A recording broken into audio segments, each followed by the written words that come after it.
সবাই বলো শুনতে পাচ্ছ? আজকে ডেট কত বলো? 13 না 11? 11, হ্যাঁ আজকে সই করেছি অনেকগুলো। 11, 12, 25। ঠিক আছে। আমরা ফার্স্ট চ্যাপ্টার, এই জিওমেট্রিক অপটিক্স এর ফার্স্ট চ্যাপ্টার পড়েছি। শুধুমাত্র আমরা কিন্তু এখনো পর্যন্ত রিফ্লেকশন করছি। কেন আমরা রিফ্লেকশনে ধীরে ধীরে ধীরে ধীরে এগোচ্ছি? তার কারণ হচ্ছে রিফ্লেকশনটা যদি আমরা ইজিলি বুঝি, রিফ্র্যাকশন যেটা হচ্ছে প্রতিসরণ, সেটা আমরা এমনি জাস্ট তুড়ি মেরে উড়িয়ে দেবো। রিফ্র্যাকশনে অনেক বেশি কেসেস হয়, অনেক বেশি ক্ষেত্র হয়, কিন্তু ফান্ডা রিফ্লেকশনে রিলেটিভলি একটু মানে অন্য ধরনের।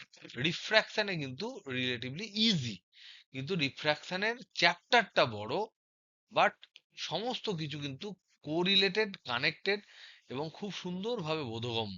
সুতরাং রিফ্র্যাকশন নিয়ে অতটা চাপ নেই যতটা রিফ্লেকশন নিয়ে আছে। সেজন্য রিফ্লেকশনটাকে আমরা একটু স্পেশাল প্রায়োরিটি দিচ্ছি, অবশ্যই রিফ্র্যাকশনও দেবো। তো যাই হোক, এবার এখান থেকে আমি কিছু প্রবলেম করানোর আগে আমি জাস্ট কিছু পয়েন্ট তোমাদের বলি। নাম্বার ওয়ান হচ্ছে আমরা এখানে প্লেন মিরার দুটো জায়গায় রিফ্লেকশন দেখছি। একটা হচ্ছে প্লেন মিরারের রিফ্লেকশন, আর একটা হচ্ছে কার্ভ মিরারের রিফ্লেকশন। কার্ভ মিরার, প্লেন মিরারকে বাংলায় বলে সমতল দর্পণ, সমতল দর্পণ।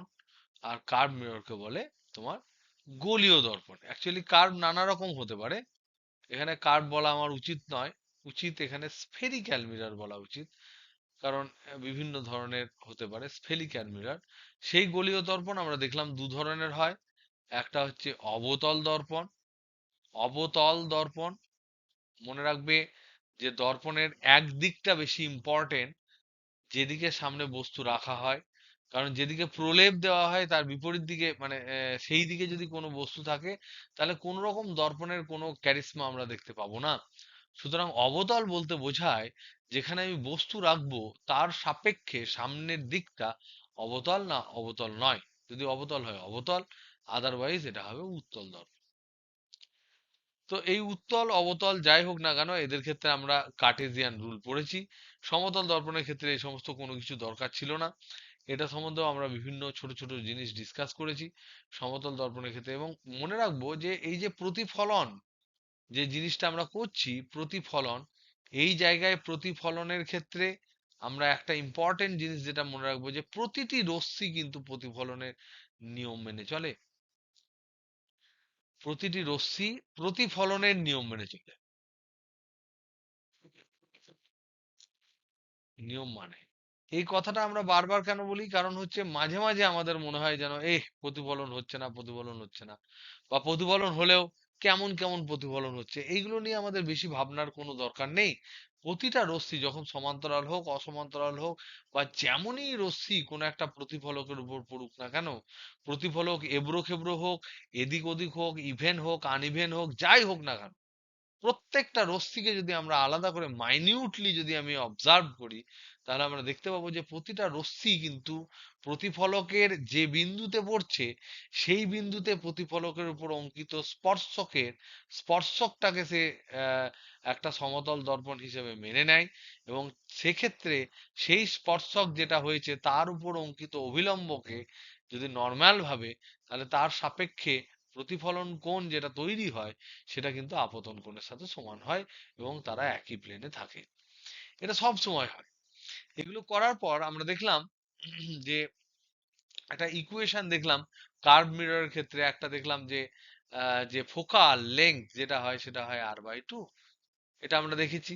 আমরা যে ওদের ইউ ভি এবং এফ এর মধ্যে যে রিলেশন, সেটা দেখলাম 1/u plus 1/v equal to 1/f।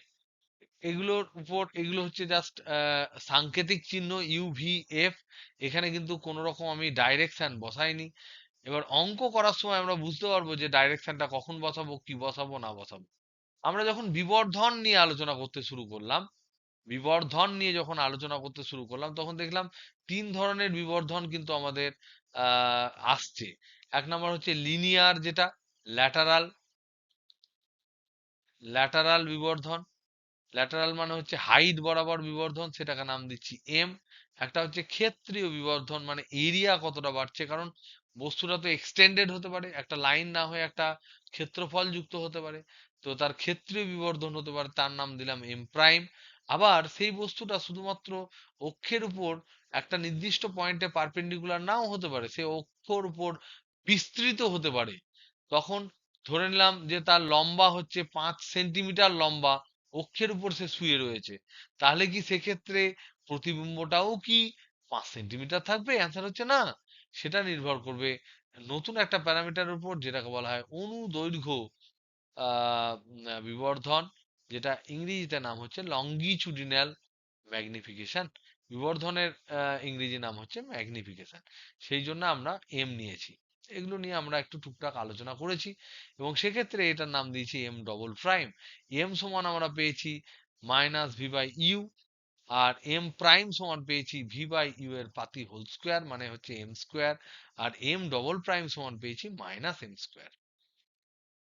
এইটুকু খুব ইম্পর্টেন্ট। যখন আমরা এম এর কথা আলোচনা করব, বিবর্ধনের কথা আলোচনা করব কোনো একটা প্রবলেমে, কি করে আমরা ট্যাকল করব, সেখানে কি আমরা নেগেটিভ পজিটিভ সাইন নেব? অ্যান্সার হচ্ছে না, আমি নিই না। আমি যতগুলো প্রবলেম যত স্টুডেন্টদেরকে এর আগে শিখিয়েছিলাম, ইভেন রিজুর সাথে যখন ডিসকাস হয়, ইনিশিয়ালি রিজুকে অপটিক্স আমিই পড়াই, তো সেই তখন ওকে যেগুলো বলেছিলাম, যে এম এর ক্ষেত্রে যখন কনসিডারেশন বিবর্ধন দেওয়া থাকবে 1-এর 3, 2-এর 3, 3-এর 4, 5-এর 4, 6-এর 4, তখন কিন্তু কোনো রকম ভাবে আমরা ডাইরেকশন ধরবো না। এই যে নেগেটিভ, সেই পার্টটাকে আমরা ধরবো না, আমরা পাতি ওটাকে ইগনোর করব।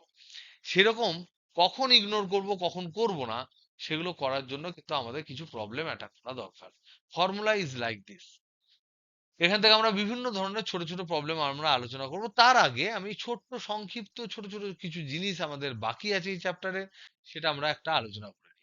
তো প্রবলেম নাম্বার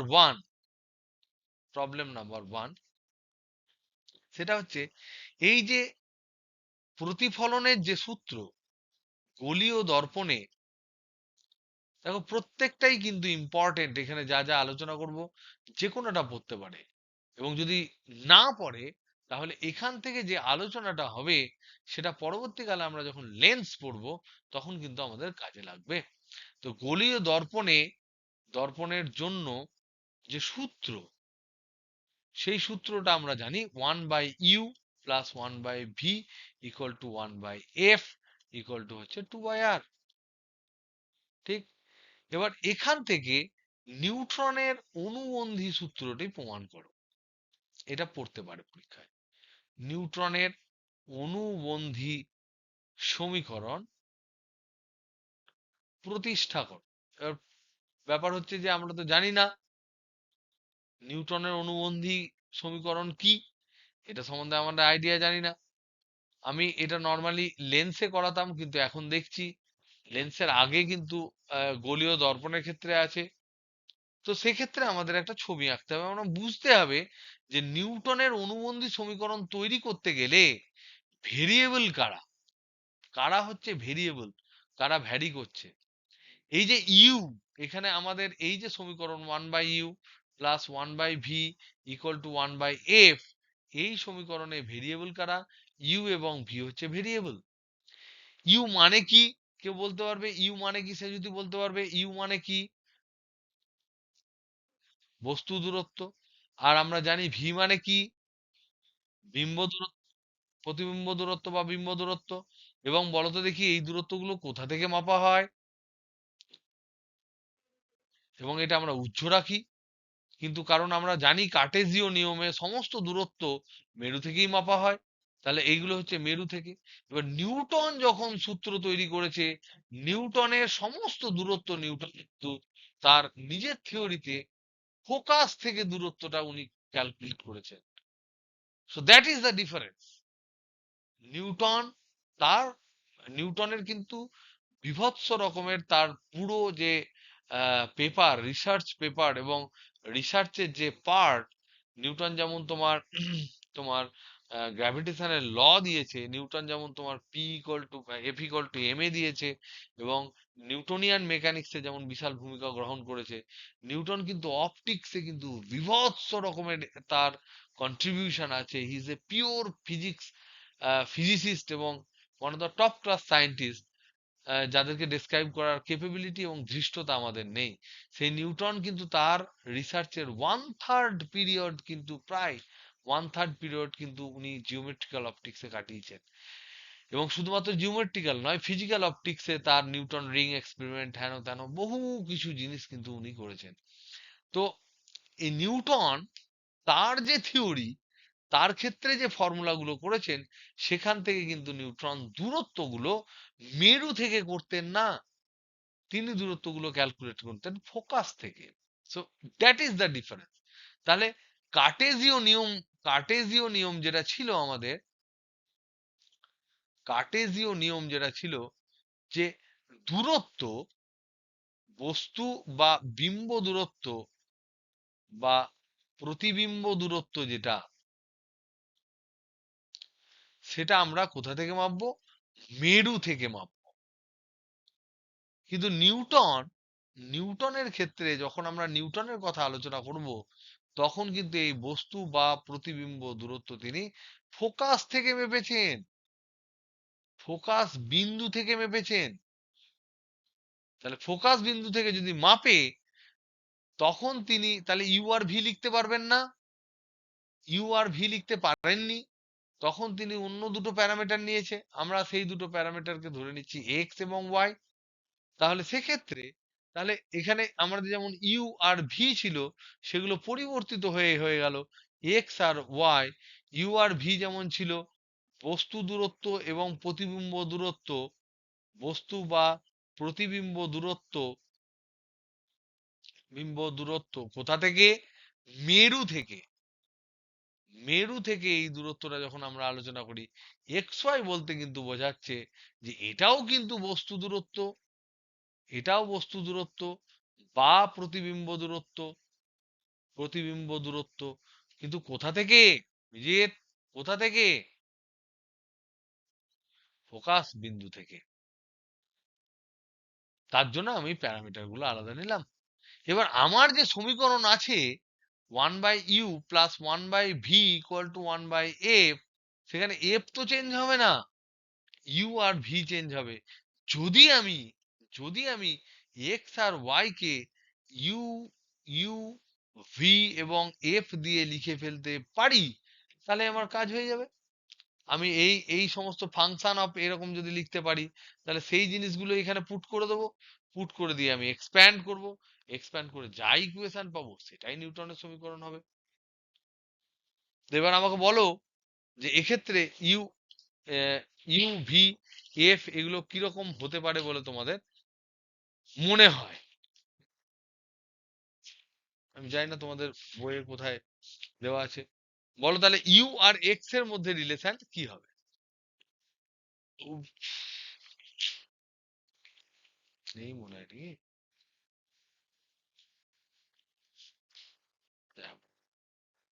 দেখো আমি ছবি আঁকি।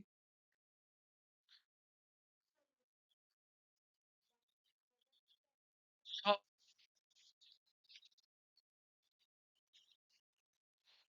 না না, এমনিতে তো যদি সমান্তরাল থাকে, তাহলে সেক্ষেত্রে তোমার ফোকাস দিয়ে যাবে, এগুলো সব একই, সব একই।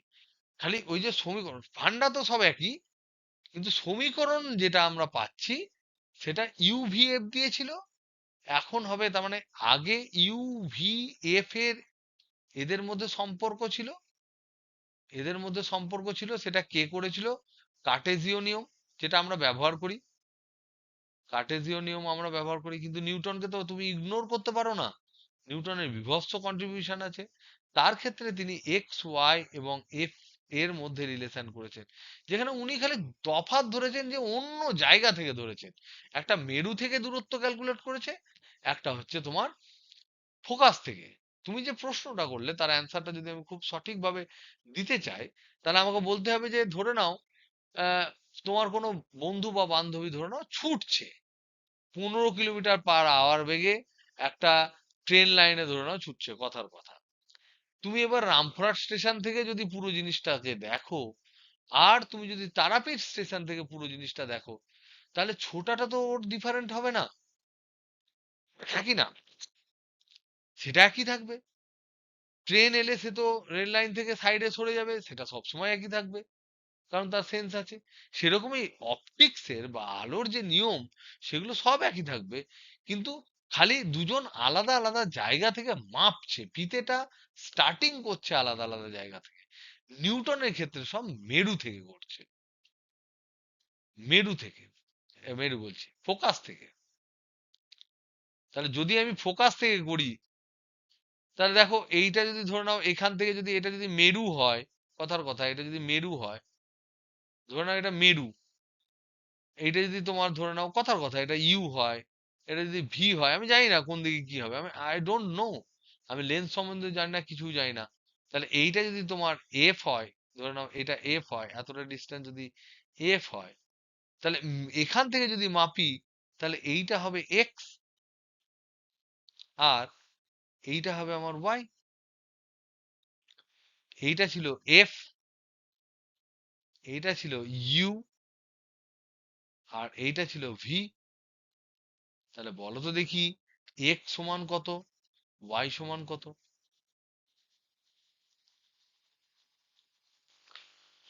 এক্স আর একটা হবে, এক্স সমান হবে, এক্স মানে এইটুকু, ইউ মাইনাস এফ। তাহলে এখান থেকে আমরা পাবো x equal to you minus f, আর y equal to v minus f, বাস। এবার ইউভি এর কি ডাইরেকশন আছে সেটা দর্পণের উপর নির্ভর করবে, দর্পণ তোমার অবতল না উত্তল, হেন তেন, এগুলোর উপর ডিপেন্ড করবে, আমার জানার দরকার নেই, আমার ওই সমস্ত জিনিস জানার দরকার নেই, যা খুশি হতে পারে। আমি জানি যে আমি ধরে নাও 50 কিলোমিটার গেছি রামপুরহাট থেকে, ওকে, আমি রামপুরহাট থেকে 50 কিলোমিটার দূরে আছি। এবার তুমি তারাপীঠ থেকে যদি মাপো, তাহলে তুমি কত পাবে? 50 মাইনাস রামপুরহাট থেকে তারাপীঠের ডিস্টেন্স। এবার সেটাই যদি ফোকাস দূরত্ব হয়, তাহলে আমি বলবো 50 মাইনাস ফোকাস দূরত্ব। এবার আমি ধরে নাও বিপরীত দিকে হেঁটে গেছি, আমি রামপুরহাট থেকে নলহাটির দিকে হেঁটে চলে গেছি, তাহলে অলরেডি তো ইউ আমার মাইনাস হবে। তো সেটা ইউ এর ডাইরেকশনে আমার বসানো থাকবে, ওটা নিয়ে আমার ভেবে লাভ নেই। আমরা যদি পাতি বীজগণিতিক নিয়ম অনুযায়ী ভাবি, তাহলে এখানে রিলেশন হচ্ছে X equal to you minus F, Y equal to হচ্ছে ভি মাইনাস এফ। এখানে কোনো কিছু ভাবার দরকার নেই, এটা everything is all right. Now এইটা আমার ইকুয়েশন ছিল 1/u প্লাস 1/v সমান 1/f। এবার এইটা কনভার্ট হয়ে গেল ইউ এর জায়গায়, আমি তাহলে ইউ এর জায়গায় আমি এক্স যদি লিখি, তাহলে ইউ সমান কি পাবো? X plus F. এখান থেকে কি পাবো? ভি সমান ওয়াই প্লাস এফ। তাহলে আমি বসাই, এখানে বসালে আমি পাবো 1/ইউ, ইউ মানে এক্স প্লাস এফ, ইন প্লাস 1/ভি, ভি মানে ওয়াই প্লাস এফ, সমান হচ্ছে 1/এফ।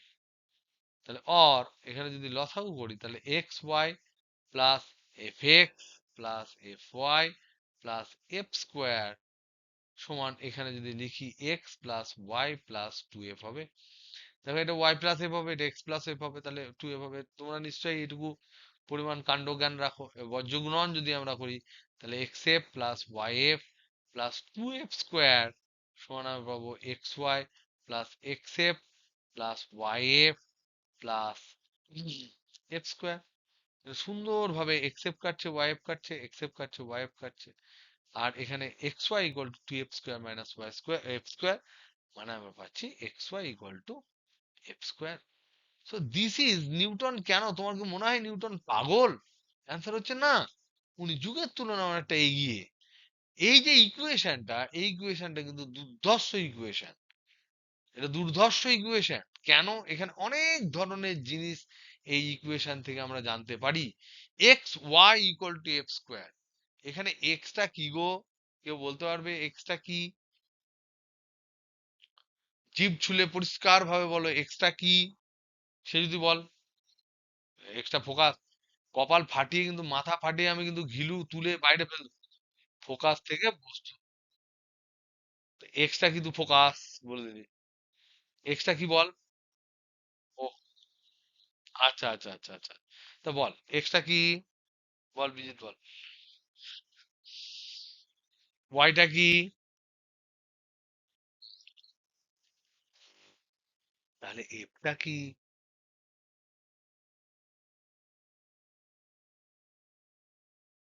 Lovely, very good. তোমরা যদি শুনতে পেয়েছো তারা তারা একদম পারফেক্ট শুনেছো, এবং এর মধ্যে কোনো ভুল নেই। এফটা আবার ফোকাস থেকে ফোকাসের দূরত্ব ভাবলে কিন্তু নিউটন ওখানে কাঁদতে লাগবে। তো মেন ব্যাপার যেটা হচ্ছে যে এফটা তো আগেই এফ, সেই প্যারামিটার তো আমরা চেঞ্জ করিনি। So this is the focal distance, যার ডেফিনেশনই হচ্ছে পোল থেকে ফোকাস পয়েন্টের দূরত্ব, সেটা কিন্তু চেঞ্জ হয়নি। চেঞ্জ হয়েছে কি, এক্স এবং ওয়াই বস্তু দূরত্ব এবং প্রতিবিম্ব দূরত্ব চেঞ্জ হয়েছে। সেটা আগে আমরা মাপতাম পোল থেকে, এখন আমরা মাপি ফোকাস থেকে।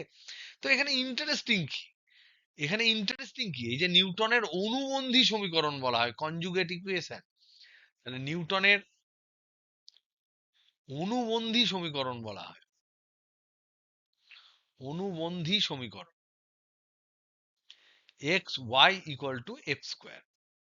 এখানে একটা জিনিস বলো তো দেখি, এখানে একটা জিনিস বলো তো দেখি, উভয় পক্ষ সম্বন্ধে আমরা কি আইডিয়া রাখতে পারি যে এটা হবেই, বাম পক্ষ এটা হবেই, ডান পক্ষ এটা হবেই, দুই পক্ষকে একটা জিনিস হতেই হবে, সেটা কি? ডাইমেনশন তো সেম হবে, সেটা তো এমনি জানি, সমান লিখলে হবে। মাত্রা একই হবে, সেটা আমরা বুঝতে পেরেছি, ঠিক হবে। আর দুটো পজিটিভ হলে কি কাঁদবে? হুম, বলো। এক্স আর ওয়াই আলাদা সাইন হলে হবে না, কেন কেন কেন কেন? তার কারণ হচ্ছে এই যে এফ স্কোয়ার যেটা, এটা কিন্তু অলওয়েজ পজিটিভ, এটা অলওয়েজ পজিটিভ, কারণ এটা স্কোয়ার, স্কোয়ার অফ সামথিং, এটা অলওয়েজ পজিটিভ। তাহলে এক্স ওয়াই এর যে গুণফল, এটাকেও পজিটিভ হতে হবে, হতেই হবে। যদি হতে হয়, তাহলে দুটো অপশন বেঁচে থাকলো এদের কাছে। এই কেসটা যদি হতে হয়, তাহলে দুটো অপশন বেঁচে থাকলো, একটা হচ্ছে X or Y both positive, আর X or Y both negative, যে কোনো একটা হলেই হবে। তার মানে কি, ফিজিক্যালি এটার মানে কি, এক্স এবং ওয়াই বোথ পজিটিভ মানে কি, এক্স ওয়াই বোথ নেগেটিভ মানে কি? দুজনেই পজিটিভ যদি হয় বা দুজনেই নেগেটিভ হয়, পজিটিভ আর নেগেটিভ তো আমরা জানি, আলো কোন দিকে আপতিত হচ্ছে তার রেসপেক্টে হয়। আর এক্স ওয়াই দূরত্বটা কোথা থেকে আমরা মাপছি? ফোকাস থেকে। বুঝতে পারছো না, পারছো না? Hello hello hello. তো এটার ফিজিক্যাল ইন্টারপ্রিটেশনটা তোমরা কিন্তু ভেবো, এইটুকু আমি হোমওয়ার্ক দিলাম। ফিজিক্যাল ইন্টারপ্রিটেশন, এটা ভেবো। X and Y both positive, X and Y both negative বলতে কি বোঝায়, এবং সেখানে কি ডিফারেন্স হতে পারে? সেটা কি আলাদা হতে পারে? এক্স অ্যান্ড ওয়াই কি একজন পজিটিভ একজন নেগেটিভ হতে পারে? অ্যান্সার হচ্ছে না। কেন হতে পারে না, কিসের জন্য হতে পারে না? তাহলে আমরা যে আগে যে ছবি ছক্কাগুলো এঁকেছি, ফোকাসের বাম দিকে, ফোকাসের ডান দিকে, এদিকে ওদিকে সেদিকে, সেই ছবিগুলোর কি মানে হয়েছে সেটা সম্বন্ধে আমরা আলোচনা করব। তো এটা একটু ভেবো, এবং এটা সম্বন্ধে একটু লেখার চেষ্টা করো। এটা হচ্ছে হোমওয়ার্ক নাম্বার 1। নেক্সট, এটা নিয়ে আমরা বেশি টাইম কাটাবো না, আমরা পরে আলোচনা করা যাবে। নেক্সট হচ্ছে যে ইম্পর্টেন্ট পার্ট, সেটা হচ্ছে তোমার গোলীয় অপহরণ দেখছি পড়ছে খুব, স্ফেরিক্যাল অ্যাভারেশন। নেক্সট, গোলীয় দর্পণের,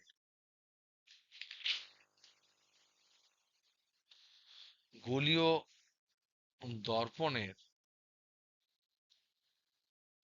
দর্পণের গোলীয় অপেরণ বলতে কি বোঝায়?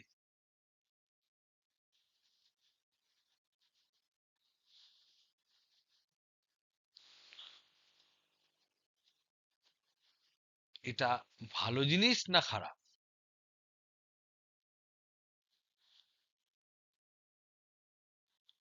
এটা আমাদের ফিল করতে হবে। যদি ভালো হয় তাহলে আরো ভালো করবো কি করে সেটা নিয়ে আমরা বুঝবো। আর যদি খারাপ হয়, তাহলে এটা থেকে মুক্তি পাওয়ার উপায় কি সেটা আমরা বুঝবো। তো মেন কথা হচ্ছে ভালো নয়, এটা খারাপ জিনিস।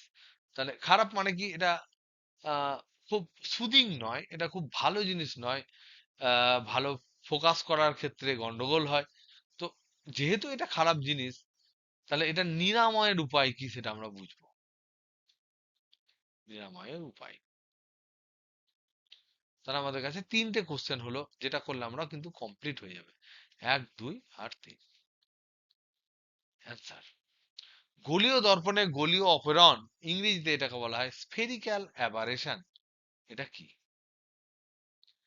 খুব পাতি কথা এখানে, যে স্ফেরিক্যাল অ্যাবারেশন মানে হচ্ছে, আমরা দেখো, তোমাদেরকে যদি আমি প্রশ্ন করি যে কোনো একটা অবতল দর্পণ বা উত্তল দর্পণ, আগে অবতল দর্পণই ভাবি, তার উপর যদি অক্ষের সাথে সমান্তরাল রশ্মিগুচ্ছ যদি পড়ে, তারা কি একটি নির্দিষ্ট বিন্দু দিয়েই যাবে? অ্যান্সার কি লিখবে? তাহলে আমার প্রশ্ন, ১ নাম্বারটা আমরা ডিসকাস করছি, তার রেসপেক্টে আমি আবার একটা প্রশ্ন করলাম। সেটা হচ্ছে যে সমান্তরাল প্রধান অক্ষের সাথে সমান্তরাল, প্রধান অক্ষের সাথে সাথে সমান্তরাল রশ্মিগুচ্ছ, সমান্তরাল রশ্মিগুচ্ছ অবতল দর্পণে আপতিত হলে, অবতল দর্পণে আপতিত হলে তারা কি,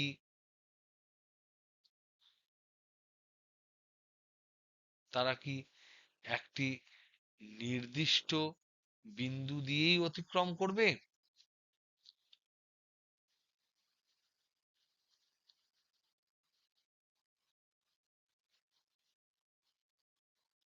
তোমরা কি অ্যান্সার দেবে?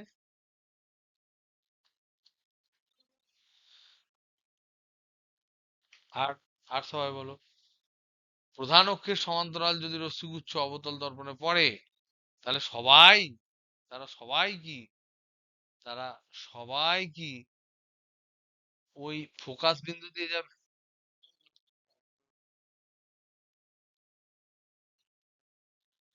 তার মানে সব সময় এটা গ্যারান্টেড নয়। That is very important. যে উন্মেষ সম্বন্ধে যে আমরা আলোচনা করেছিলাম, অ্যাপারচার সম্বন্ধে, যদি অ্যাপারচার ওই যে কৌণিক উন্মেষ, এই যে কৌণিক উন্মেষ মানে এই যে সি এর সাথে যে অ্যাঙ্গেল, এটা বক্রতা কেন্দ্র, তার সাথে যে অ্যাঙ্গেলটা তৈরি হয়েছিল, সেটা যদি বেশি হয়ে যায়, তাহলে এই যে রশ্মিগুলো, এই রশ্মিগুলোকে আমরা প্রান্তিক রশ্মি বলি। আমরা বলেছিলাম প্রান্তিক রশ্মি বলি, টার্মিনাল।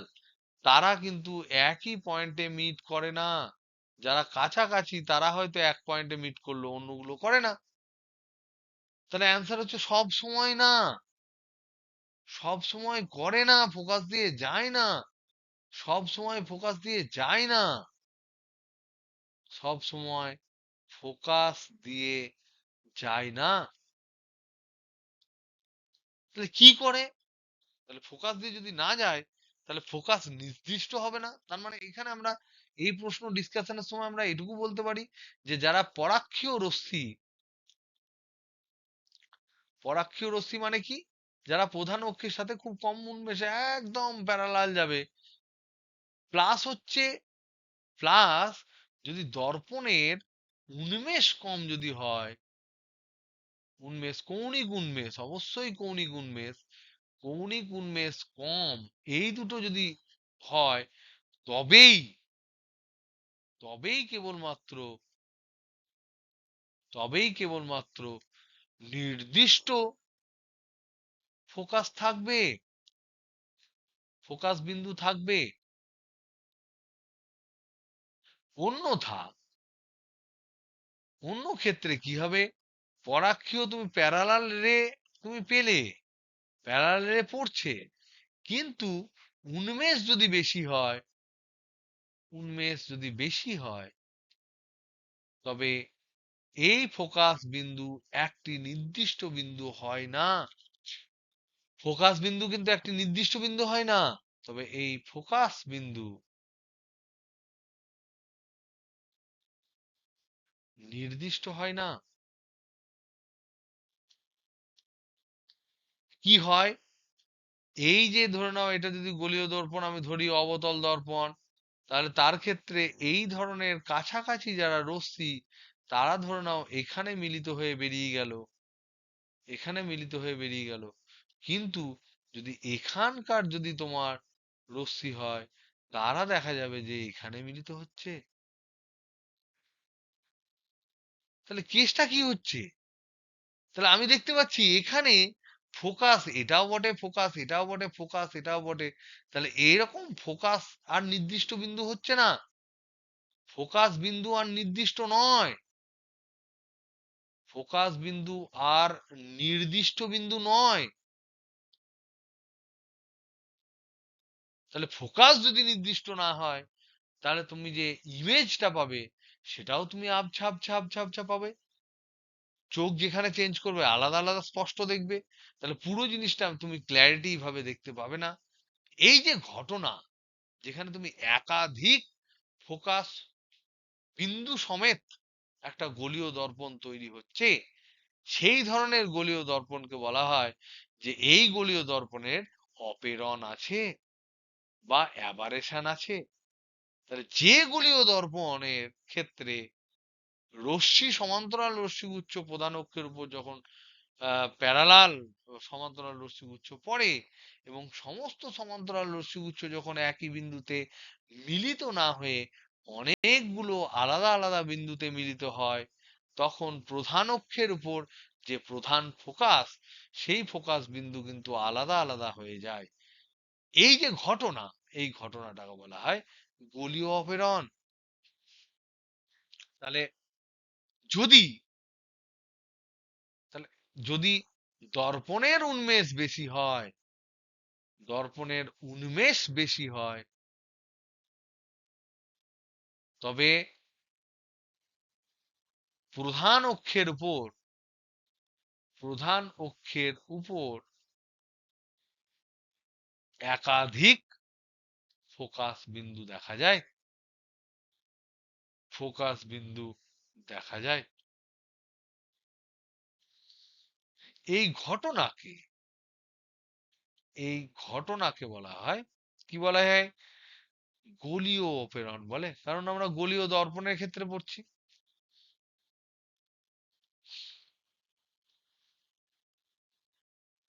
গোলীয় দর্পণের ক্ষেত্রে পড়ছি, ইংরেজিতে স্ফেরিক্যাল অ্যাবারেশন বলে, স্ফেরিক্যাল অ্যাবারেশন বলে।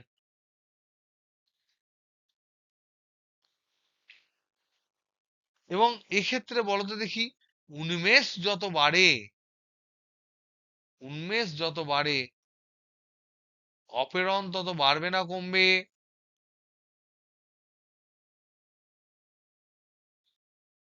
বাড়বে না কমবে? তত বাড়বে। আর তার রেজাল্ট কি হবে? রেজাল্ট কি? এটা ডেঞ্জারাস রেজাল্ট কি?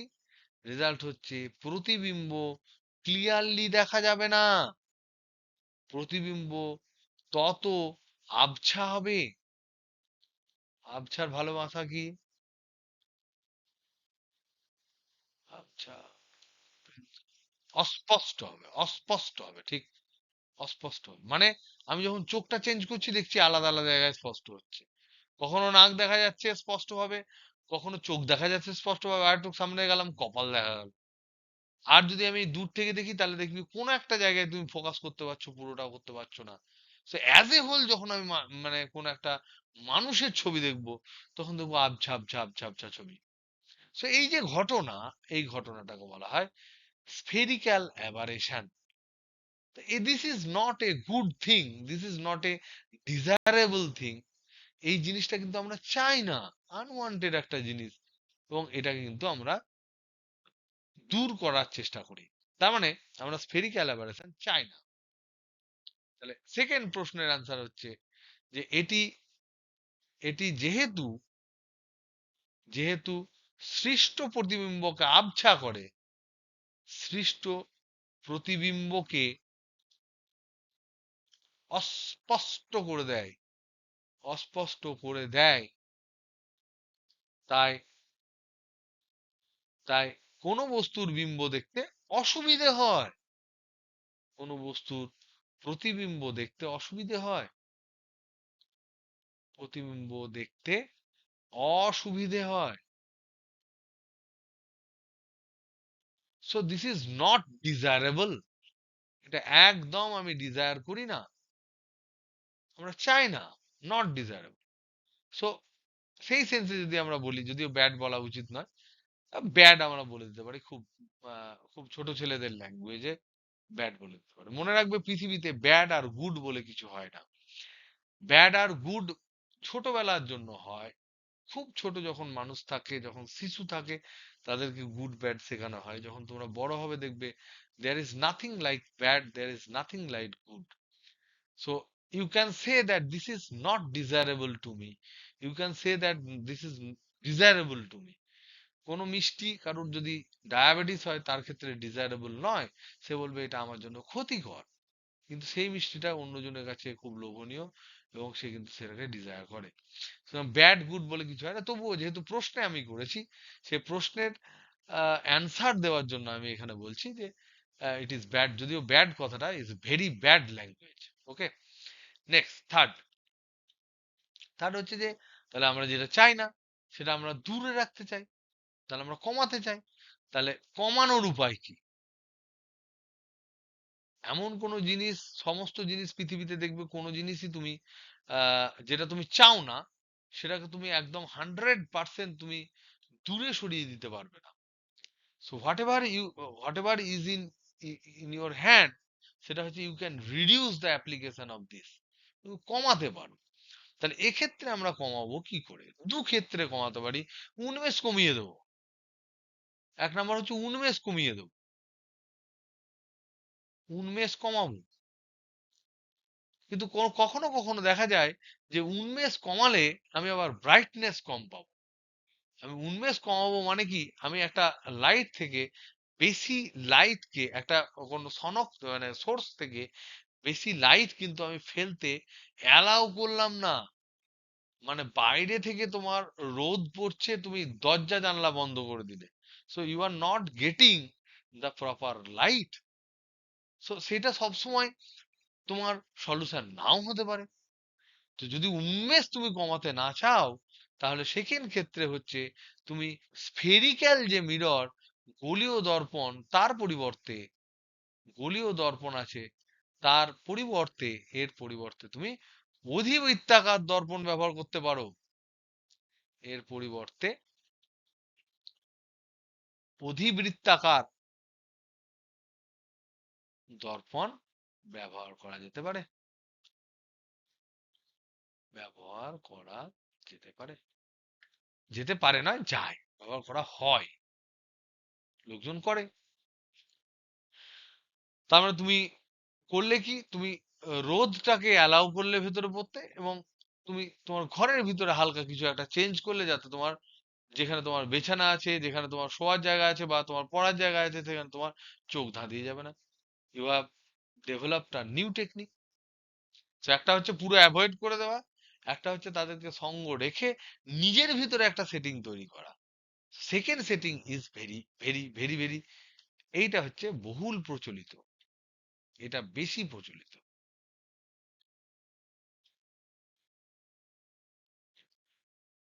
ঠিক, এটা তুমি দেখবে। অধিবৃত্তাকার কেন করা হয়? কারণ অধিবৃত্তাকারের ক্ষেত্রে যত বড় হয় তত তার কার্ভেচারের ডিফারেন্স হয়ে যায়, এবং তার ফলে এমন একটা স্ট্রাকচার হয় যেখানে দেখা যায় অধিবৃত্তাকার ক্ষেত্রে যেমন ডিফারেন্স কি, এটা ধরে নাও বৃত্তাকার, আর অধিবৃত্তাকার হলে এটা হবে অধিবৃত্তাকার। আমি ঠিক ছবি আঁকতে পারছি না, কারণ ছবি আঁকা সবসময় সম্ভব নয়। এটা অধিবৃত্তাকার, এটা হচ্ছে বৃত্তাকার। তো বৃত্তাকার ক্ষেত্রে উন্মেষ বেশি হলে, ধরে নাও দুজনের অ্যাক্সিস এরকম, এরও অ্যাক্সিস এই দিক বরাবর প্রলেপ দেওয়া আছে, এর এই দিক বরাবর প্রলেপ দেওয়া আছে, এবং এবং এই দিক দিয়ে প্যারালাল রে বেরোচ্ছে, এই দিক দিয়ে প্যারালাল রে আসছে। তো দেখা যাবে যে এই দিক দিয়ে যদি প্যারালাল রে আসে, তাহলে দেখা যাবে যে এই এই কাছের যে বিন্দুগুলো আছে, সরি, এই কাছের যে বিন্দুগুলো আছে তারা দূরে গিয়ে মিলিত হবে। মানে এটা একটা ফোকাস পয়েন্ট পাবো। এই যে পয়েন্টটা আছে সে এখানে গিয়ে মিলিত হবে, এরকম একটা পাবো। আর এই যে পয়েন্ট আছে সে আবার আর একটু দূরে গিয়ে মিলিত হবে, এইখানে কোথাও পাবো। যাই হোক ভুলভাল আঁকলাম, এরকম কিছু একটা পাবো। তার মানে there is a change in focal length, সেখানে ডেল্টা এফ তৈরি হচ্ছে। কিন্তু অধিবৃত্তাকারের ক্ষেত্রে তুমি যেমনই প্যারালাল রে ফেলো, ও সবারই কিন্তু একটা নির্দিষ্ট বিন্দুতে বেরোবে। দিস ইজ দ্য স্ট্রাকচার অধিবৃত্তাকার ইজ হ্যাভিং। এক্ষেত্রে একটা পার্টিকুলার ফোকাল লেন্থ আছে যেখানে সব লাইট বেরোবে। সেটা very very interesting, very very interesting সব ক্ষেত্রে। So this is the focus.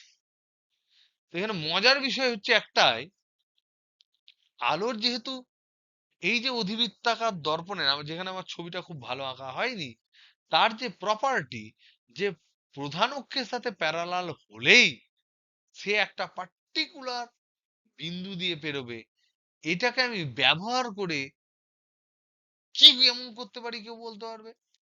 অধিবৃত্তীয় দর্পণ, এটার ব্যবহার কি হতে পারে?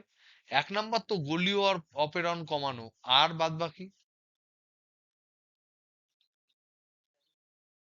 একদম একদম তীব্রতা বাড়ানো এবং গাড়ির হেডলাইট দুটো একসাথে যোগ করে আমি বলে দিচ্ছি, গাড়ির হেডলাইটে যদি আমরা অধিবৃত্তাকার দর্পণ ব্যবহার করি এবং যেখানে বাল্বটা আমি যদি ফোকাসে রাখি, তাহলে বেশি তীব্র আলো আমি প্রতিফলিত হয়ে সামনের দিকটা বেশি উজ্জ্বল দেখব। সো এই দু নাম্বারটা কিন্তু এই গোলীয় অপেরণের জাস্ট উল্টো। কিরকম উল্টো?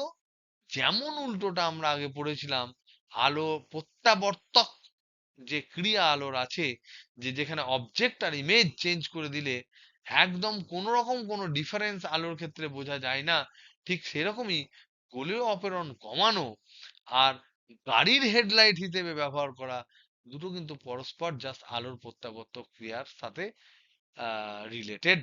তাহলে গাড়ির হেডলাইট হিসেবে ব্যবহার করা, সেটাও হবে হিসেবে ব্যবহার। তো কি করে? ধরে নাও এটা গাড়ি তোমার, এটা গাড়ি, এখানে চাকা বাঁকা আছে। তো গাড়ির যেটা তোমার এখানে হেডলাইট আছে, এখানে যদি আমি অধিবৃত্তাকার দর্পণ ব্যবহার করি, এটা যদি জুম করি, আমি জুম করি, তাহলে দেখতে পাবো এইরকম দর্পণ আছে অধিবৃত্তাকার, তার মধ্যে এইখানে আছে বাল্ব। একটা তো লাইট দিতে হয়। এই বাল্বটা যেটা আছে, এই বাল্ব যেটা রয়েছে, বাল্ব ইজ ইন ফোকাস। এটা একদম ফোকাসে থাকবে। কার ফোকাসে? অধিবৃত্তাকারের ফোকাসে থাকবে। তাহলে সব লাইট যারা বেরোচ্ছে অধিবৃত্তাকার থেকে, যতগুলো লাইট বেরোচ্ছে চারিদিকে যেগুলো বেরোচ্ছে, সমস্ত লাইট কিন্তু আলটিমেটলি রিফ্লেক্টেড হয়ে প্যারালাল হয়ে যাবে। তো আমার কিন্তু লাইট প্রচন্ড তীব্রভাবে সামনের দিকে যাবে এবং এই জায়গা থেকে রে কিন্তু ভালো বেরোবে। তো তীব্রতর লাইট আমি সামনে দেখতে পাবো। তো দিস ইজ ভেরি ইন্টারেস্টিং একটা ব্যাপার, যেটা তোমরা প্লিজ লিখে রেখো।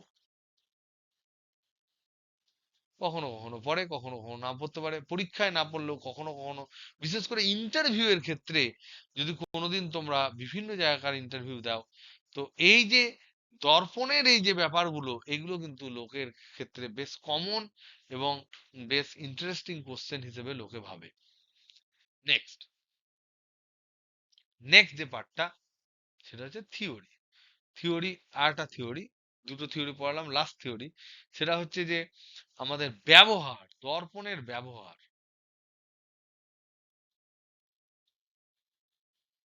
এক নম্বর সমতল দর্পণ। সমতল দর্পণের ব্যবহার তোমরা জানো, প্রত্যেকে প্রতিদিন টিউশন পড়তে আসার সময়, তারপর ধরে নাও এদিক ওদিক বেড়াতে যাওয়ার সময়, ভোজবাড়ি খাওয়ার সময় নিজেদের মুখে বা চুল আঁচড়াও, মুখে স্নো পাউডার মাখো, এই সমস্ত, তাহলে নিজের ইমেজ দেখা, নিজের ইমেজ দেখা, এটা এটা একটা ব্যাপার বটে। আর একটা হচ্ছে, এটা সমতল দর্পণের ক্ষেত্রে আমরা জানি যে আমরা যেমন দেখতে তেমন দেখায়। তো সেক্ষেত্রে আমি আমার জাজমেন্টটা খুব ভালো করতে পারবো, যে ক্ষেত্রে খুব ইম্পর্টেন্টলি ওভারঅল লুক যখন আমরা আমাদের দেখবো, তখন একটা সোজা দর্পণের সামনে আমরা দাঁড়িয়ে নিজেদের চেহারাটা দেখে কনফিডেন্স বাড়িয়ে এদিক ওদিক চলে যাবো। হুম। নেক্সট হচ্ছে, যদি উত্তল দর্পণ হয় তাহলে আমি কি করব? তার আগে অবতল দর্পণ দেখি। অবতল দর্পণের ক্ষেত্রে যেটা হয়, অবতল দর্পণের ক্ষেত্রে আমরা জানি বস্তু কোথায় রাখছি তার উপর নির্ভর করে প্রতিবিম্ব যেটা হয় সেটা বড় ছোট এগুলো হয়। অবতল দর্পণের ক্ষেত্রে কোন ক্ষেত্রে বলতো দেখি যে বস্তুর থেকে প্রতিবিম্ব দৈর্ঘ্য বেড়ে যায়?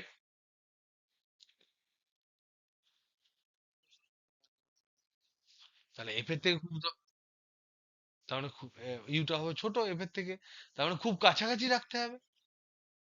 তাহলে ধরে নাও তোমার তোমার ধরে নাও কোথাও একটা জায়গায় ফোঁড়া হয়েছে, বা ধরে নাও তুমি দাড়ি কাটবে, বা ধরে নাও তুমি কোনো একটা পার্টিকুলার কোনো জায়গায় টিপ পড়বে, বড় করে কপাল দেখতে চাইছো, তাহলে তুমি অবতল দর্পণ কাছে নিয়ে চলে আসবে, তাহলে তোমার পুরো জায়গাটা বড় দেখাবে। তার মানে সেই জন্য আমরা এই যে মিরর হিসেবে, বা ধরে নাও তোমার দাঁতের ভেতরে দাঁত তুলে দেবে, বা দাঁতের ভেতরে কোন রকম ভাবে স্কেলিং করবে, পার্টিকুলার কোনো একটা পজিশন বুঝতে চাইছে, সেই সমস্ত জিনিসগুলো যখন ক্লিয়ারলি এবং বড়ভাবে ভিজুয়ালাইজ করতে চাইবে, তখন বিবর্ধিত রূপ দেখতে পাবে। কখন দেখতে পাবে অবতল দর্পণের ক্ষেত্রে? যদি যে বস্তুটার আমি ইমেজ দেখতে চাইবো সেটা অবতল দর্পণে যদি খুব কাছাকাছি থাকে, তাহলে খুব কাছে রাখলে অবতল দর্পণ অবতল দর্পণের অবতল দর্পণের খুব কাছাকাছি কাছাকাছি বস্তু রাখলে দুটো জিনিস হয়। এক নাম্বার হচ্ছে সমশীর্ষ বিবর্ধিত বিবর্ধিত ইমেজ পাওয়া যায়, ইমেজ পাওয়া যায়। তো এই যে জিনিসটা পাওয়া যায়, এই জিনিসটার ব্যবহার সিম্পল। ব্যবহার হচ্ছে যে তোমার দন্ত চিকিৎসক ব্যবহার করে, যারা ডেন্টিস্ট তারা ব্যবহার করে, ডেন্টিস্ট। তারপর ধরে নাও তোমার ধরে নাও টিপ পড়া, কথার কথা বলছি, টিপ পড়া, টিপ যদি এদিক ওদিক সরে যায়, বা কারোর ধরে নাও এই, নানা রকম দাড়ি কাটা, দাড়ি কাটা, এগুলোর মধ্যে দেখলো যে একটা জায়গায় হালকা দাড়ি রয়ে গেছে, যেটা আমি দাড়ি কাটলে চারিদিকে চারিদিকে রয়ে যায়। কারণ আমরা সমতল দর্পণে দেখি, অবতল দর্পণে দেখলে বিশাল বড় লাগবে, নাকটা বড় লাগবে, গোঁফটা বড় লাগবে, প্রতিটা দাড়িগুলো মোটামুটি ধরে নাও বিশাল বড় বড় রডের মতন লাগবে। তো সেক্ষেত্রে তুমি খুব ইজিলি বুঝতে পারবে যে এই জায়গাটায় বেশি আছে কম আছে, তো পার্সপেক্টিভটা চেঞ্জ হয়ে যায়। So this is the huge use of অবতল দর্পণ। উত্তল দর্পণের ক্ষেত্রে কি হবে? Number 3, this is very interesting, very very important practically. এটা হচ্ছে যে উত্তল দর্পণ কিন্তু গাড়ির, জানো কেউ গাড়ির কোথায় ব্যবহার করা হয়? একদম ওআরভিএম। উত্তল দর্পণ কিন্তু গাড়ির আহ ওই পিছনের দিকের কি বলে ওটাকে তোমার আহ গাড়ির দুই পাশে যেটা থাকে ওআরভিএম বলে। ওআরভিএম এর পুরো নাম আহ এটা ওআরভিএম বলে, কি পুরো নামটা ভুলে গেছি, দাঁড়া দেখি, ভুলে গেছি। ওআরভিএম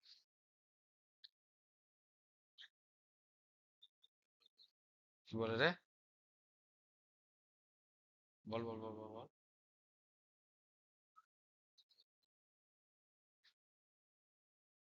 আউটসাইড রিয়ার, হ্যাঁ rear view, outside outside rear view mirror. তাহলে এই যদি তোমার গাড়ি হয়, এই ধরনের গাড়ি, তাহলে এখানে যে কাজটা থাকে আর এখানে যেটা বেরিয়ে থাকে এটা হচ্ছে ওআরভিএম। ওআরভিএম কারণ এটা ইনসাইডে থাকে, আর ভেতরে যেটা থাকে এখানে একটা থাকে পিছনের দিকে দেখা, এটা মনে হয় আইআরভিএম নাকি, ভেতরটা যাই হোক কিছু বলে। তাহলে পিছনের দিকে দেখার কাজ, বিশেষ করে এইটা এইটা সমতল দর্পণ মনে হয় থাকে, জানি না। কিন্তু এইগুলো কিন্তু অবশ্যই, এই দুটো অবশ্যই থাকে উত্তল দর্পণ। হোয়াই? অ্যান্সার, কোশ্চেন হচ্ছে হোয়াই, কেন? কেন গাড়ির ডান দিকে বাম দিকে যে কাঁচগুলো থাকে সেগুলো উত্তল দর্পণ রাখা হয়? This is very very important এবং ভেরি ভেরি কনসেপচুয়াল একটা প্রশ্ন, যেটা আমাদের বোঝাটা খুব ইম্পর্টেন্ট। দেখো, আমরা যখন গাড়ি চালাই তখন যেহেতু আমরা পিছন দিকে মাথা ঘুরিয়ে গাড়ি চালাতে পারবো না, কারণ সামনের দিকটাও দেখতে হবে। তার জন্য আমরা আমাদের চোখের যে ভিউ, ফিল্ড অফ ভিউ, একটা ইম্পর্টেন্ট কথা হচ্ছে field of view. Field of view এর বাংলা নাম হচ্ছে দর্শন ক্ষেত্র বা দৃষ্টিক্ষেত্র। দৃষ্টিক্ষেত্র, তুমি তুমি ধরো তাকিয়ে আছো, মানে তুমি ধরো তাকিয়ে আছো একটা গাছের মধ্যে থাকা একটা, ধরো না, আমের দিকে, কিন্তু অ্যাকচুয়ালি তুমি সেদিকে ফোকাস করলেও তুমি কিন্তু আম গাছটাকেও তোমার ফিল্ড অফ ভিউ এর মধ্যে রাখো, তুমি ওগুলোকেও কিন্তু আশেপাশে দেখতে পাও, বা তার পাশ দিয়ে কোনো মানুষ গেলে তুমি ফিল করতে পারো। তাহলে তোমার দৃষ্টি ক্ষেত্রের মধ্যে সেটা আছে। এবার যদি তার পাশ দিয়ে কিছু যায় সেখানে তুমি দেখতে পাচ্ছ না, সেটা কিন্তু তোমার দৃষ্টি ক্ষেত্রের বাইরে আছে। তাহলে একজন যে গাড়ি চালক সে সবসময় চাইবে যে আমার এই যে চোখ, সেটা যেমন মুভ করে তেমনই মুভ করুক, আমি সামনের দিকে তাকাই, একটু বাম দিক একটু ডান দিক দেখবো ঠিক আছে, কিন্তু যদি বাম দিক ডান দিক হালকা দেখে যদি আমি বাম দিক ডান দিকের অনেকটা জায়গা দেখতে পাই, তাহলে সেটা বেটার, না অনেক কম জায়গা দেখলে সেটা বেটার? কি মনে হয় তোমার, বলো? একদম গাড়ি চালকের জন্য সে তার চোখের পলকে যদি পিছনের অনেকটা জায়গা দেখতে পায় সেটা ভালো, নাকি পিছনের ছোট্ট একটা জায়গা দেখতে পায় সেটা ভালো? অনেকটা জায়গা দেখলে ভালো। তার কারণ সে ছোট্ট জায়গা দেখলো, তার মানে একটা স্কুটিকে দেখতে পেলো, কিন্তু তার পাশে একটা সাইকেল চাকার মধ্যে ঢুকে অলরেডি বসে আছে, সেটা সে দেখতে পাবে না। বা তার পাশে যে একটা ট্রাক আসছে সেটা দেখতে পাবে না। বা সে পিছন দিকে ঘুরছে, সে দেখতে পেলো যে সামনে একটা রড আছে, কিন্তু তার পাশ দিয়ে একটা বড় বাড়ি আছে, তার বাড়ির দেওয়ালে ধাক্কা মেরে দেবে। তো দ- দৃষ্টিক্ষেত্র বা ফিল্ড অফ ভিউ যত বেশি, যত বেশি, ড্রাইভারের জন্য তত ভালো,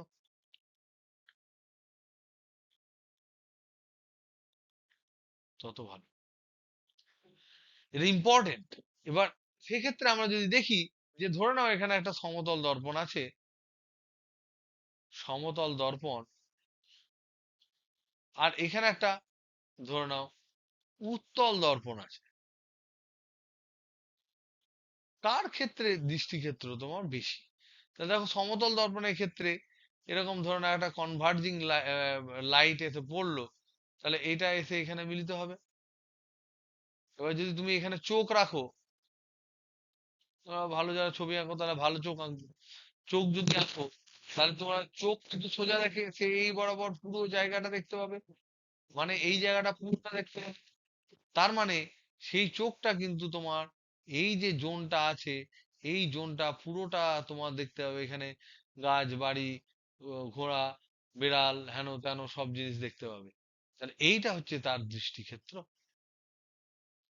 তাহলে এখানকার যা জিনিস তার প্রতিচ্ছবি চোখে আসবে। উত্তল দর্পণের ক্ষেত্রে যদি একই রকম ভাবে আমার এই দুটো রে, যে চোখের যে অ্যাঙ্গেল, এটা যদি আমি ফিক্স করি 5 ডিগ্রি ধরো রাখি, এখানে চোখ আঁকলাম, এটা যদি আমি 5 ডিগ্রি রাখি, এরকম করে যদি 5 ডিগ্রি অ্যাঙ্গেলে দিই, একই রকম ভাবে যেহেতু এটা চেঞ্জ হয়ে যাচ্ছে কার্ভেচারটা, তাহলে এখানে দেখতে পাবো এরকম যাবে, আর এখানে দেখতে পাবো এরকম যাবে। তার মানে এক্ষেত্রে কিন্তু এই একই পার্টিকুলার অ্যাঙ্গেল, এটা যেটা ছিল সেই অ্যাঙ্গেল যেটা আমার চোখের ক্ষমতা, সেইটুকু অ্যাঙ্গেলেই সে তাকালো, কিন্তু তার সে এতটা জোন কভার করে ফেললো, তার মানে দৃষ্টিক্ষেত্র অনেকটা বেড়ে গেল, দৃষ্টিক্ষেত্র বাড়লো। তাহলে দৃষ্টিক্ষেত্র যদি বাড়ে, তাহলে আমি যখন বাইক চালাবো, গাড়ি চালাবো বা সাইকেল চালাবো, আমার পিছনের যে কাঁচটা থাকবে সেখানে আমি বিশাল ওয়াইড একটা ক্ষেত্রকে দেখতে পাবো, যেখানে আমি কনফিডেন্টলি গাড়ি চালাতে পারবো যে পিছনে সত্যিই কিছু আসছে না। তো this is important for growing confidence and avoiding accident of any car, bike, etcetera, যেক্ষেত্রে তার জন্য আমরা ওই এখানে অবতল দর্পণ ইউজ করি, যাতে করে সেখানে অনেকটা রেঞ্জ আমরা দেখতে পাই। তো এটা 1-2 লাইনে লেখো, প্লিজ রাইট ইট। সাইকেলে থাকে না, তার কারণ হচ্ছে সাইকেলে যে স্পিড, সেই স্পিডে তোমার পিছনে, মানে ভালো সাইকেলে থাকে। তুমি সাইকেল, যে সাইকেলটা কেনো, সে সাইকেলে তুমি, সাইকেলের জানো কত দাম হতে পারে? মোটামুটি তোমার আইডিয়া আছে? নিশ্চয়ই আছে তোমাদের। তোমরা মডার্ন স্টুডেন্ট, মডার্ন যুগের ছেলে, তোমরা জানো আমাদের সময় সাইকেলে যেমন ধরুন 1,000 1,500 টাকা সাইকেল নিয়ে আমরা ফুটুনি করতাম। 17-18 কিলোমিটার, 20 কিলোমিটার, 25 কিলোমিটার, 30 কিলোমিটার পর্যন্ত আমরা বন্ধু বান্ধব বেড়াতে চলে যেতাম যখন ইলেভেনে পড়তাম। কোথায় চলে যেতাম তার ঠিক নেই। তো যাই হোক, তোমাদের ক্ষেত্রে দেখলাম সাইকেল একটু আরো বেশি সুন্দর দেখতে, মোটা চাকা, এই চাকা বিভিন্ন ধরনের। কিছু কিছু লোক সে তো স্কুটি নিয়ে পালিয়ে আছে। কিন্তু সাইকেল অনেক দামি হয়, এবং সাইকেলে কিন্তু গিয়ার ফিয়ার হ্যান ত্যান এগুলো অ্যাড করা যায়। আমাদের অফিসের মধ্যে একটা গ্রুপ আছে যারা সাইক্লিং করে, এবং তারা সেক্ষেত্রে 70-80 কিলোমিটার, কেউ কেউ 150, 200, 300 কিলোমিটার, কিন্তু উইকেন্ডে 400 কিলোমিটার পর্যন্ত চলে যায়। সেক্ষেত্রে তারা যে সাইকেল গুলো ব্যবহার করে সেগুলো প্রায় ধরে নাও 1.5 লক্ষ, 2 লক্ষ, 2.5 লক্ষ, 3 লক্ষ এরকম দাম। 90,000 থেকে স্টার্টিং। তো সেই ধরনের সাইকেল যারা ব্যবহার করে, যেখানে সাইকেলের গিয়ার রেশিও এত বেশি যে একবার প্যাডেল মারলে অনেকটা স্পিডে গিয়ার চেঞ্জ করা যায় সাইকেলের মধ্যে, কিন্তু মেকানিক্যাল সবকিছু, পায়ে করেই তারা চালাবে, সেই সমস্ত সাইকেলের ক্ষেত্রে কিন্তু স্পিড বেশি হলে তখন কিন্তু রিয়ার ভিউ ক্যামেরা থাকে, কারণ সে লং ডিস্টেন্সে যাবে। আর আমরা যে সাইকেল ইউজ করি সেখানে ক্রিং ক্রিং মারলে সামনের লোকও সরে না, কারণ জানে ধাক্কা মারলেও কিছু হবে না। আর যে সাইকেল চালাচ্ছে তার স্পিড কোনোদিন বাড়ে না, সে আশেপাশের শব্দ পক পক করে যখন টোটো মারে, ই মারে, এগুলো বুঝতে পারি বলে আমরা আমরা ওই শব্দতেই আমাদের কানটাকে বুঝিয়ে নিই যে আমরা বিপদে আছি না আপদে আছি না সেফ আছি। সম্ভবত এটা দরকার পড়ে না। অ্যান্সার হচ্ছে দরকার পড়ে না। কিন্তু তুমি সেই সাইকেল নিয়ে যদি রামপুরহাটের বাইরে মেন রোডে যদি তোমাকে রেগুলার চালাতে হতো, তাহলে you have to have this উত্তল দর্পণ অ্যাজ ওআরভিএম। বুঝছো? তাহলে থিওরি পড়াতে পড়াতে অনেক টাইম চলে গেল, অ্যাটলিস্ট একটা অঙ্ক করাই। প্রবলেম নম্বর 1, বেশি না হাঁটিয়ে। প্রবলেম 1, তাই চলে গেল। একটি বস্তুকে একটি বস্তুকে একটি উত্তল দর্পণ থেকে উত্তল দর্পণ থেকে 60 সেন্টিমিটার দূরত্বে রাখা হলো। ওকে। প্রতিবিম্বের দৈর্ঘ্য প্রতিবিম্বের দৈর্ঘ্য বস্তুর দৈর্ঘ্যের 1/3 অংশ হলে হলে দর্পণটির বক্রতা ব্যাসার্ধ কত?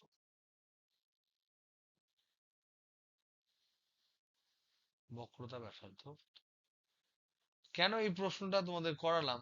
কারণ এটা এইচএস 2016-তে পড়েছিল, 2006-এ পড়েছিল। এইচএস 2006 হচ্ছে আমার এইচএস এর টাইম, এটা পরীক্ষায় পড়েছিল। বুঝতেই পারছো যে এখন যেগুলো এইচএস এ আমাদের টাইমে যেটা 2006-এ পড়তো, 20 বছর আগে, তোমাদের 2026 মানে 20 বছর আগে যেগুলো পড়তো সেগুলো নিশ্চয়ই এখন ক্লাস 5-6-এ পড়বে। তো দেখো তোমরা 5-6-এর জিনিস।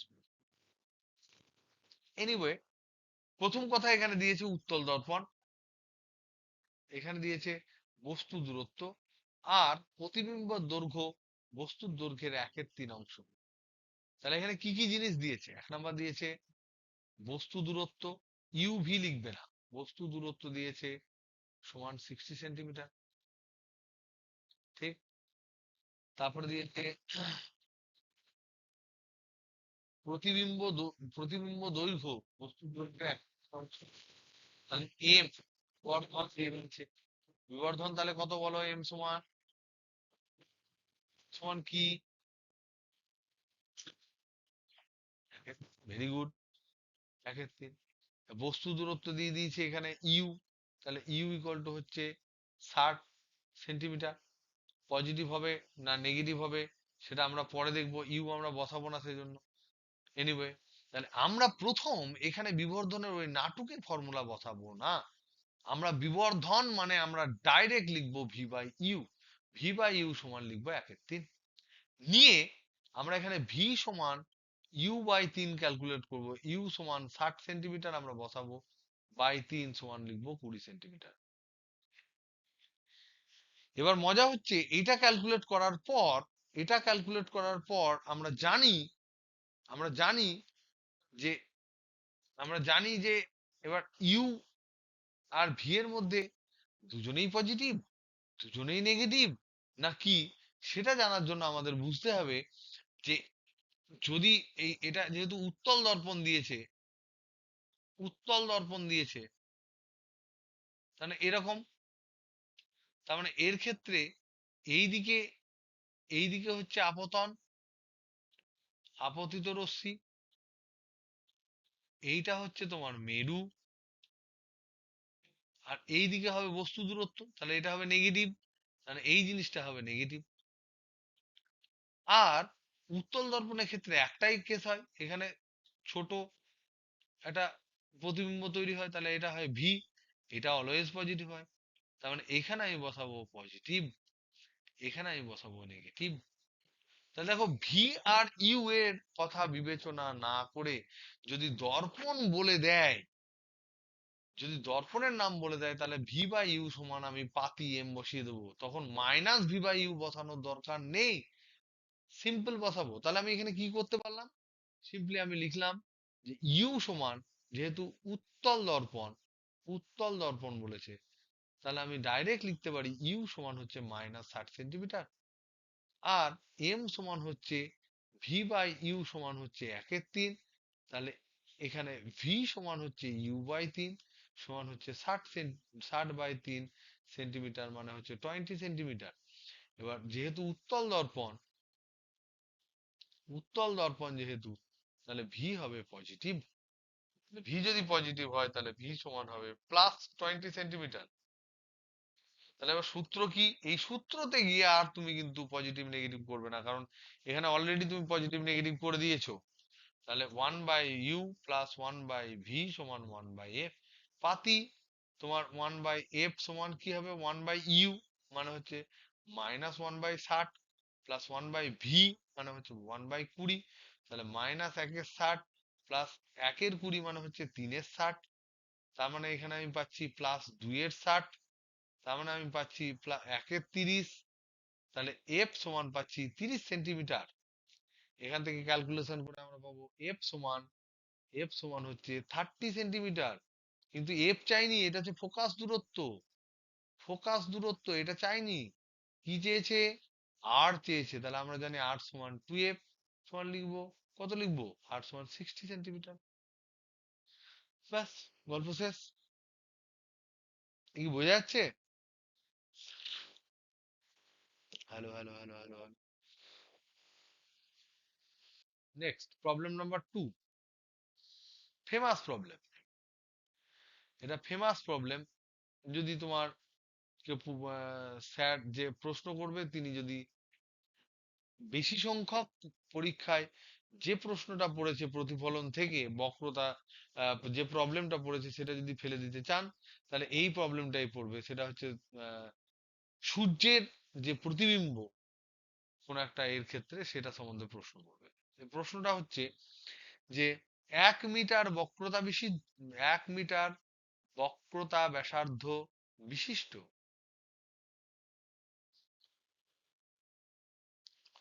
বিশিষ্ট একটি অবতল দর্পণের কেন্দ্রে, একটি অবতল দর্পণের কেন্দ্রে সূর্য হাফ ডিগ্রি কোণ করে। সূর্য হাফ ডিগ্রি কোণ করে।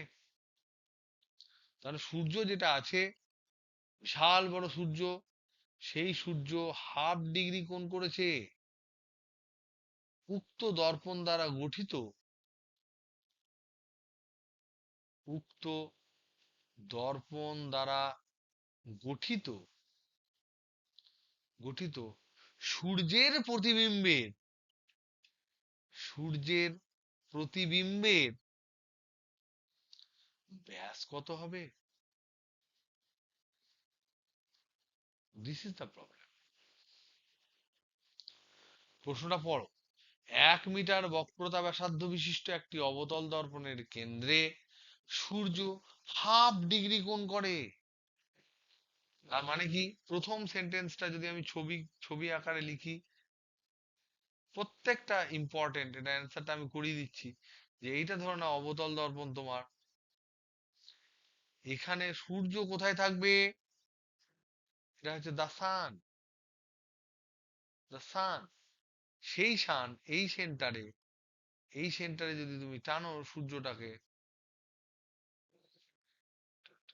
এরকম করে যদি তুমি টানো, তাহলে দেখা যাবে এই যে অ্যাঙ্গেলটা করছে, এই অ্যাঙ্গেলটা হচ্ছে হাফ ডিগ্রি। তাহলে তাহলে তুমি বুঝতে পারছো যে সূর্যর প্রতিবিম্ব কোথাও একটা সৃষ্টি হবে। প্রিয়ন্তর আমাকে বলো, সূর্যের প্রতিবিম্ব কোথায় সৃষ্টি হবে? প্রিয়ন্তর নেই, কেউ বলতে পারবে? সূর্য একদম ফোকাসে হবে, একদম ফোকাসে হবে। তাহলে এরকম কোন একটা জায়গায় হবে ফোকাসে,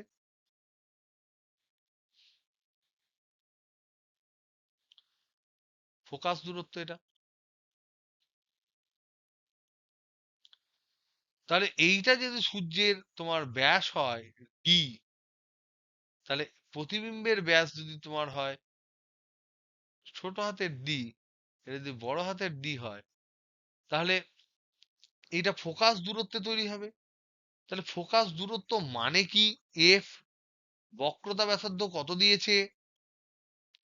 আর সমান কত দিয়েছে? 1 মিটার। তাহলে এফ সমান কত হবে গো? এফ সমান কত হবে? হাফ মিটার হবে, হাফ মিটার হবে। তাহলে এই দূরত্বটা হচ্ছে হাফ মিটার,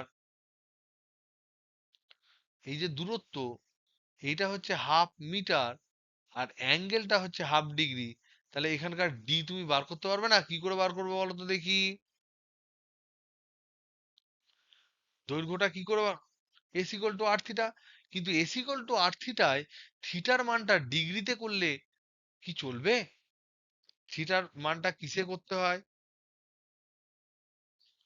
বাস, তাহলে থিটার তো তুমি রেডিয়ানে করে দাও, দূরত্ব বসিয়ে দাও, অ্যান্সার মিলে যাবে।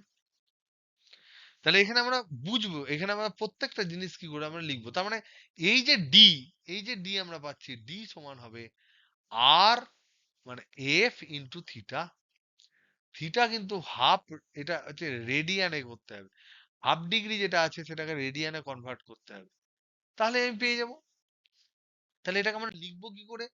নাম্বার ওয়ান যেটা আমাদেরকে বুঝতে হবে, সেটা হচ্ছে সূর্য থাকে অসীম দূরত্বে। সূর্য থাকে থাকে অসীম দূরত্বে। তাই প্রতিবিম্ব হবে প্রকাশে, প্রতিবিম্ব হবে ফোকাসে, ফোকাসে। নাম্বার টু হচ্ছে যে অ্যাকচুয়ালি আমরা সূর্য যদি হাফ রেডিয়াস, এই যে আমি ফুল রেডিয়াস এই যে ড্রয়িংটা আমি করলাম, সেখানে লোকজন বুঝতে অসুবিধা হবে, কারণ আমি পুরো সূর্যটাকে এঁকে দিয়েছি আর পুরো প্রতিবিম্বটাকে এখানে এঁকেছি। লোকজন ভাবে এ কি এঁকেছে রে বাবা, সেই জন্য বুঝতেও তাদের অসুবিধা হবে। তাই ফুল অ্যাঙ্গেল ড্রয়িং না করে, ফুল ফুল ডায়া ডায়ামিটার ড্র না করে অনেকে হাফ ডায়ামিটার ড্র করে, যাতে ইজি হয়। তাহলে ড্রয়িংটা আমরা এরকম করতে পারি, যে এরকম করলাম, এটা হচ্ছে সূর্যের রেডিয়াস, এটা সূর্যের রেডিয়াস, সূর্যের ব্যাসার্ধ। তাহলে সূর্যের ব্যাসার্ধ এই বরাবর একটা লাইট যাবে, আসবে, আর একটা এই বরাবর যাবে এখান দিয়ে, একদম। তাহলে এখানে যে অ্যাঙ্গেল হবে, আমরা জানি এটা হচ্ছে ট্যানজেন্ট, তাহলে তার সাথে প্রতিফলিত হয়ে ফোকাসে তোমার প্রতিবিম্ব তৈরি হবে এখানে। যেহেতু এটা হচ্ছে একটা গোলীয় তল, আর এটা যেহেতু বক্রতা কেন্দ্র, এটা যেহেতু তোমার পোল, এখানে যে স্পর্শক তার সাথে এটা অভিলম্ব আকারে কাজ করছে, তাহলে এই যে অ্যাঙ্গেলটা হবে থিটা, এই অ্যাঙ্গেলটাও থিটা হবে। তাহলে এইটা যদি সূর্যের ব্যাস বড় হাতের ডি হয়, আর এটা যদি প্রতিবিম্বের ব্যাসার্ধ, সূর্যের ব্যাসার্ধ, এটা যদি প্রতিবিম্বের ব্যাসার্ধ হয়, প্রতিবিম্বের ব্যাসার্ধ হয়, ব্যাস যেহেতু বলেছে তাহলে ব্যাস, তাহলে ব্যাসার্ধ হলে এটা হাফ হাফ করে দেবে, অর্ধেক অর্ধেক করে দেবে, দ্বিগুণ করে দেবে। তাহলে এখানে ধরুন হাফ হাফ, ও আচ্ছা পুরোটা হাফ অ্যাঙ্গেল করেছে, তাহলে আমরা এটাকে ব্যাসই ধরছি, এটাকেও ব্যাস ধরছি ডি, এটাকেও ব্যাস ধরছি ডি, কারণ অ্যাঙ্গেলটা আমি আর হাফ হাফ করবো না, টোটাল অ্যাঙ্গেল হাফ ডিগ্রি, তাহলে 1/4 ডিগ্রি আর করছি না। তাহলে তাহলে আমি বলবো এটা যদি হাফ ডিগ্রি হয় তাহলে এটাও হবে হাফ ডিগ্রি। তাহলে প্রতিবিম্বের যে ব্যাস সেটা যদি ডি হয় তাহলে ডি সমান হবে, এটা তো ফোকাসে হবে, হবে ফোকাসে, তাহলে সেন্টার থেকে দূরত্ব হবে ফোকাস এফ, তাহলে এফ ইন্টু থিটা। কিন্তু থিটাটা হবে রেডিয়ানে, এটা হচ্ছে ইম্পর্টেন্ট। 3 নাম্বার হচ্ছে থিটা হবে রেডিয়ানে। কেন আলাদা হবে? দেখো, নেহি নেহি, দেখো দেখো আমি তোমাকে বলে দিচ্ছি। এখানে তখন টোটাল অ্যাঙ্গেলটা আমি কি ধরছিলাম? হাফ ডিগ্রি, তাই তো? এবার যদি এটা ব্যাসার্ধ ধরি তাহলে এখানে অ্যাকচুয়ালি হওয়া উচিত 1/4 ডিগ্রি, তাহলে এটাও 1/4 ডিগ্রি হওয়া উচিত। কিন্তু আমি সেগুলো না ধরে ছবিটা লোকে এরকম আঁকে, অ্যাকচুয়াল ছবি এটা অ্যাকচুয়াল হওয়া উচিত,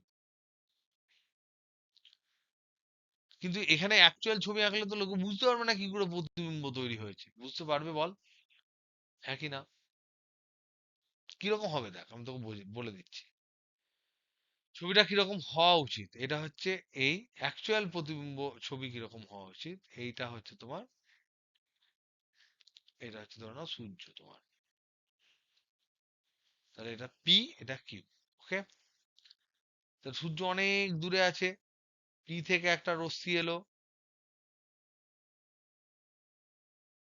এখানে এলো, এটা ফোকাস, তাহলে এটা পি প্রাইম হবে না হবে না? হবে না হবে না? হবে। আবার কিউ থেকে একটা রশ্মি এলো, সে গিয়ে এখানে শেষ হয়ে গেল, তাহলে এটা কিউ প্রাইম হবে না? বুঝতে পারছি না পারছি না? আমি দুই দিকটা একসাথে দেখিয়েছি, সেই জন্য এই জায়গাটা বুঝতে অসুবিধা হচ্ছে, কিন্তু অ্যাকচুয়ালি বস্তুটা এরকমই হবে, এইটুকু হবে, এটা সূর্যের ব্যাস হলে এটা এরকম হবে, কিন্তু এই যে দূরত্ব এটা হবে ফোকাস দূরত্ব এফ। তাহলে অ্যাঙ্গেল তো আর চেঞ্জ হলো না, এটাও হাফ ডিগ্রি হাফ ডিগ্রি। কিন্তু বিভিন্ন বইতে যে ফটোটা দেয় সেখান অনুযায়ী প্রবলেমটা কিন্তু ভুল করে, ওখানে 1/4 ডিগ্রি করে করাটা উচিত, কিন্তু ওরা কিছুই মানে না, অ্যান্সার মিলে গেলে তারা নাচতে লাগে, এ হচ্ছে ব্যাপার। সেক্ষেত্রে করা উচিত কি, এইটা যেহেতু শুধু করছে তাহলে এটা ব্যাসার্ধ আর, তাহলে এখানে অ্যাঙ্গেল তাহলে কত হবে? আর এর জন্য 1/4 ডিগ্রি হওয়া উচিত, 1/4 ডিগ্রি হওয়া উচিত। আর এইটা হবে তোমার এফ, এই ডিস্টেন্সটা হবে তোমার এফ, আর এটাও হবে আর 1, এবং এই অ্যাঙ্গেলটা হবে 1/4 ডিগ্রি। তাহলে আর 1 সমান তুমি পাবে 1/4 ডিগ্রি ইন্টু এফ, তাহলে ডি 1 সমান পাবে তুমি 2 ইন্টু আর 1, হ্যাঁ কি না? রেডিয়াস দেওয়া হবে তার দ্বিগুণ পাবে, সমান 1/4 ডিগ্রি ইন্টু 2, মানে 1/2 ডিগ্রি ইন্টু এফ পাবে। এবার 1/2 ডিগ্রি ইন্টু এফ মানে কি? তাহলে এফ এর মান হচ্ছে হাফ মিটার হাফ মিটার, আর 1/4 ডিগ্রি আমরা জানি পাই রেডিয়ান, মানে তোমার 180 ডিগ্রি সমান হচ্ছে পাই রেডিয়ান, তাহলে 1 ডিগ্রি সমান হচ্ছে পাই বাই 180, তাহলে হাফ মানে হাফ দিয়ে গুণ, তাহলে হাফ ইন্টু পাই বাই 180 এত মিটার সমান, ক্যালকুলেশন করলে দেখবে তোমাদের আসবে 0.00004363 মিটার, এটা হবে অ্যান্সার। যাই হোক, এখান থেকে তোমরা বিভিন্ন ধরনের প্রবলেম করো। একটা প্রবলেম হোমওয়ার্ক তোমাদের দিই, যেটা তোমাদের মজা লাগবে। হোমওয়ার্ক হচ্ছে নাম্বার 1, এইটা ধরে নাও সমতল দর্পণ, সমতল দর্পণ, আর এইটা ধরে নাও, সরি এটা ধরে নাও অবতল দর্পণ, অবতল দর্পণ। এখানে একটা বস্তু যে ইউ দূরত্বে আছে, সে 5 সেন্টিমিটার পার সেকেন্ড বেগে যদি চলে আসে, তাহলে ইমেজটাও কিন্তু এই দিক বরাবর আসবে। তাহলে এখানে ইমেজ এটা হচ্ছে অবজেক্ট, এখানে রিলেটিভ বেগ তুমি বার করবে। তুমি জানো রিলেটিভ বেগ কি হয়, এটার যা স্পিড, এটার যা স্পিড দুজনের যোগ, রিলেটিভ পারপেন্ডিকুলার ডাইরেকশনে যে কম্পোনেন্ট হয় সেটা যোগ হয়, আমি হোমওয়ার্ক দিয়েছি। এবার এইটা ধরে নাও ফোকাস দূরত্ব এফ, এখানে ধরে নাও তার দূরে একটা বস্তু আছে, এখানে আছে ইউ দূরত্বে আছে। সেই বস্তুটা হঠাৎ করে এখানে ডিইউ ডিটি বেগে সামনের দিকে, সামনের দিকে, সামনের দিকে চলতে শুরু করবে।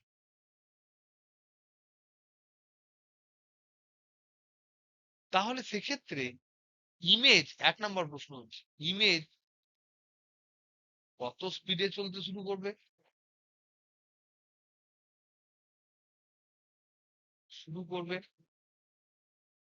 Number one. নাম্বার টু হচ্ছে রিলেটিভ স্পিড কত।